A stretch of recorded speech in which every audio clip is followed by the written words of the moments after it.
Okay, here you can see we're kind of headed into our high burn where the entire pellet box has kind of ignited. This is about an hour and a half, maybe an hour and 45 minutes or so into this overall burn.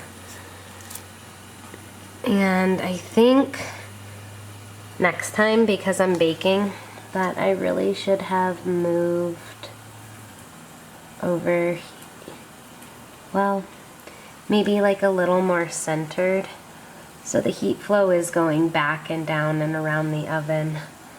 Okay, I moved this pellet box over in the center, and that's really how I should have had it before. The flame looks a lot nicer in the window, and it's burning really nice here.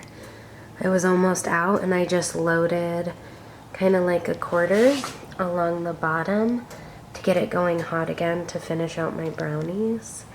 And yeah, it's a nice beautiful flame going on.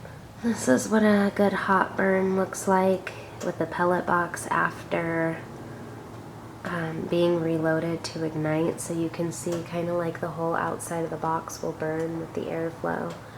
This is just a really nice, easy way. The cooktop gets really hot. This would be a really nice option for summertime cooking especially.